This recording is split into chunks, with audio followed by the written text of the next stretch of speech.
Yakoba Putriadu, salah satu mahasiswa program studi akuntansi Fakultas Ekonomi dan Bisnis Universitas Nusa Cendana.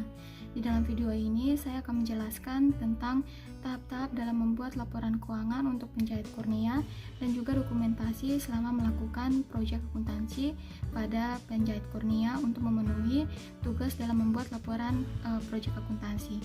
Dalam objek kegiatan proyek akuntansi ini adalah usaha penjahit kurnia. Penjahit kurnia merupakan salah satu pelaku usaha mikro dalam bidang jasa yang mengubah tekstil menjadi pakaian jadi dan bisa digunakan konsumen sesuai dengan selera yang diinginkan. Berikut adalah profil singkat penjahit kurnia. Nama usaha adalah penjahit kurnia, nama pemilik yaitu Mariani Kurnia Nunihitu. Awal berdiri pada tanggal 15 Maret 2014 dengan modal awal sebesar 6 juta. Proyek magang ini dilaksanakan di usaha penjahit kurnia yang berlokasi di RT 6 RW 3 Kelurahan Pankase Waleta, Kecamatan Alak, Kota Kupang, Nusa Tenggara Timur. Karena usaha ini belum melakukan pencatatan keuangan dengan baik, seringkali kehilangan data transaksi dan lupa mencatat data transaksi lainnya.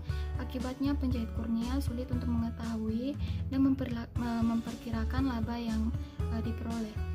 Jadi saya merasa perlu untuk membantu penjahit kurnia melakukan pencatatan laporan keuangan dengan baik, sehingga laporan keuangan tersebut dapat berkesinambungan dan juga penjahit kurnia dapat mengetahui laba yang diperoleh. Adapun hasil pencatatan dan tahap-tahap dalam melakukan laporan keuangan tersebut sebagai berikut.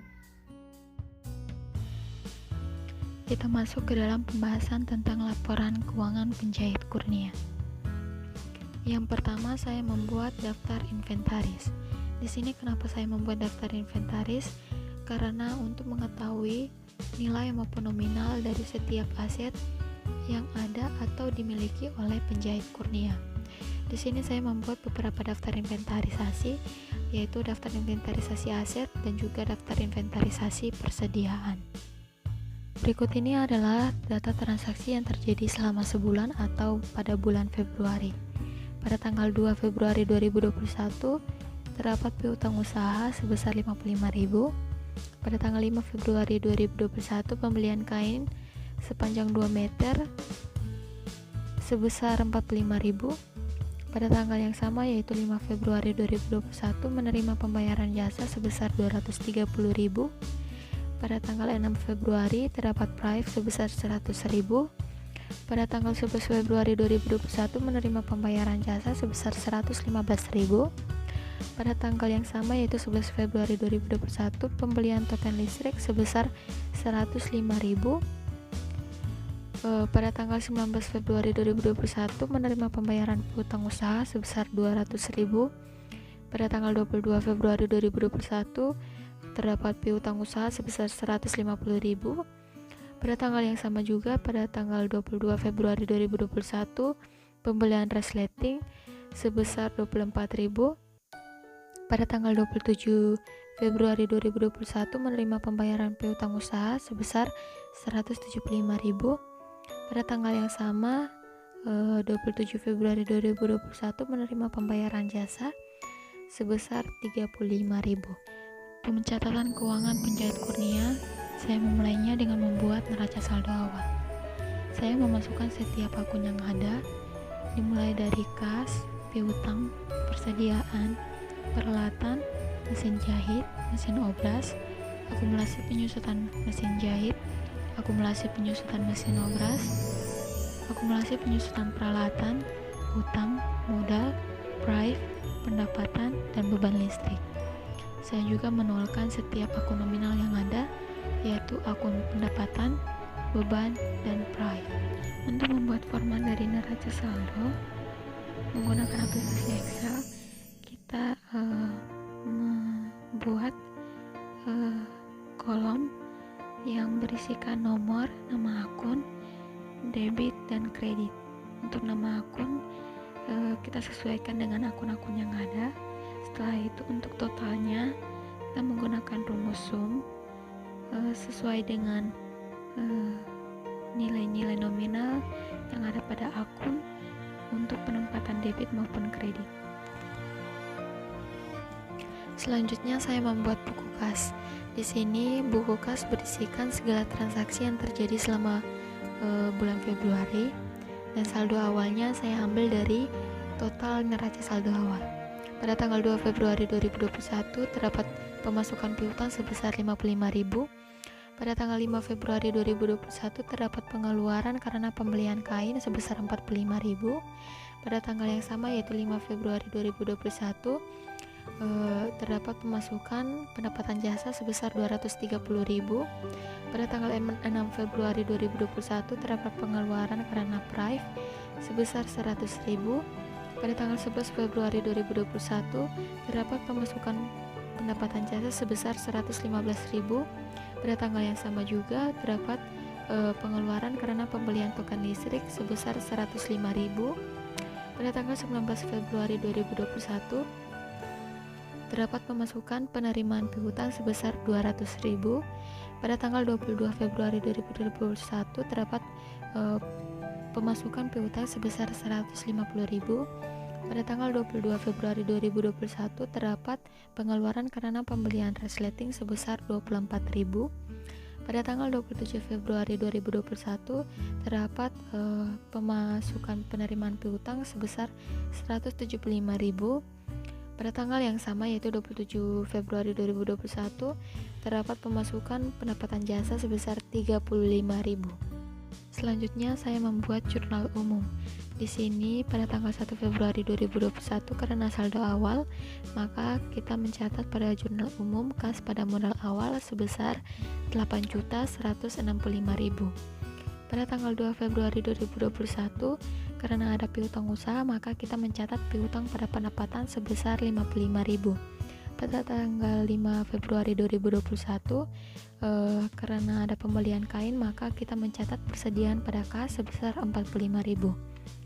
Pada tanggal yang sama yaitu 5 Februari 2021 karena menerima pembayaran jasa, maka kita mencatat kas pada pendapatan sebesar 230.000.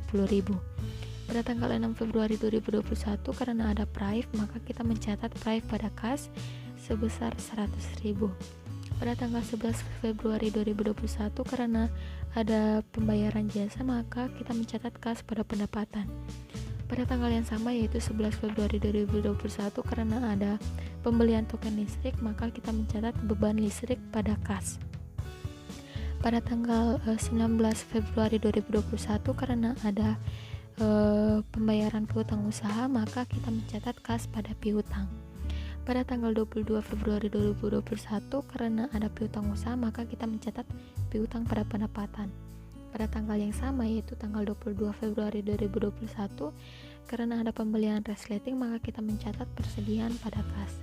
Pada tanggal 27 Februari 2021 karena ada pembayaran piutang usaha, maka kita mencatat kas pada piutang. Dan pada tanggal yang sama karena ada pembayaran jasa, maka kita mencatat kas pada pendapatan. Pada jurnal umum ini juga kita harus membuat pada kolom debit dan kredit itu balance. Untuk format jurnal umum, kita dapat membuat kolom yang terdiri dari tanggal, keterangan, debit, dan kredit. Untuk tanggal dan keterangan dan nominalnya kita dapat menyesuaikannya. Dan untuk total dari debit dan kredit kita dapat menggunakan rumus sum. Selanjutnya saya membuat buku besar.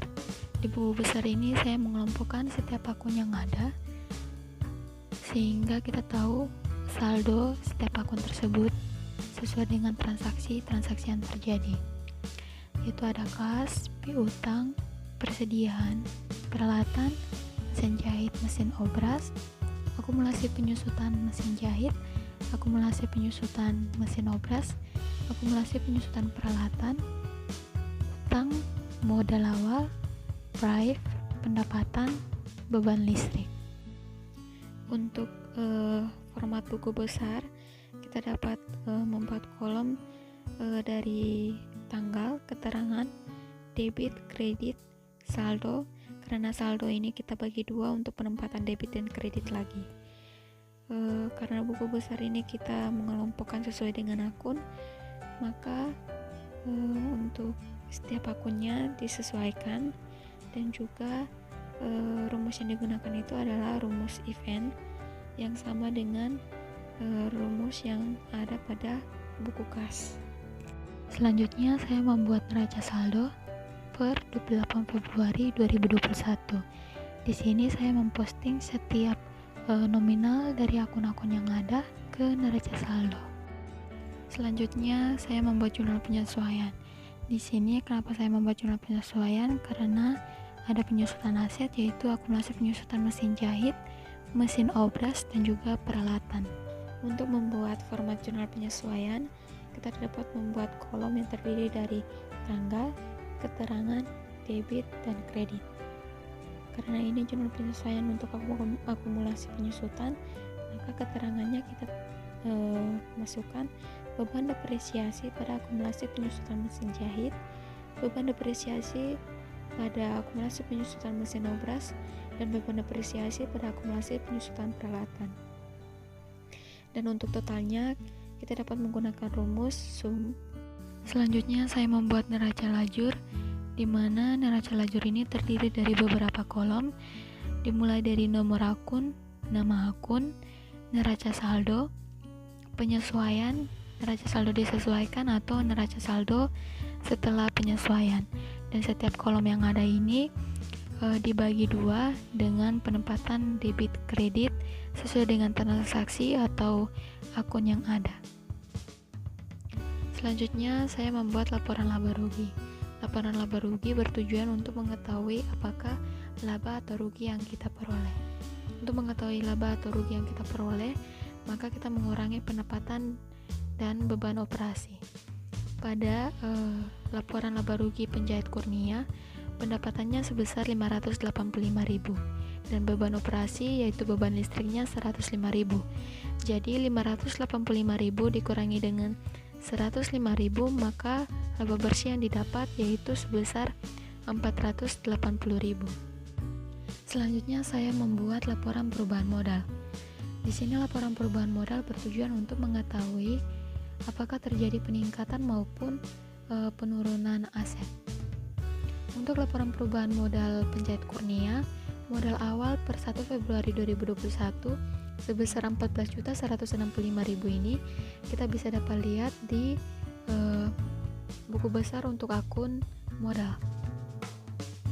Dan karena ada laba sebesar 480.000 dan prive sebesar 100.000, maka kita kurangi karena prive itu mengurangi, maka terdapat penambahan modal sebesar 380.000. Itu didapat dari 480.000 dikurangi dengan prive sebesar 100.000. Karena ada penambahan modal sebesar 380.000, maka modal awal kita tambahkan dengan nilai dari laba dikurangi dengan prive, maka modal akhirnya sebesar 14.545.000. Selanjutnya saya membuat neraca. Di neraca kita dapat melihat laporan posisi keuangan untuk penjahit Kurnia. Di neraca sendiri terdapat aset lancar, aset tetap, utang, dan juga modal.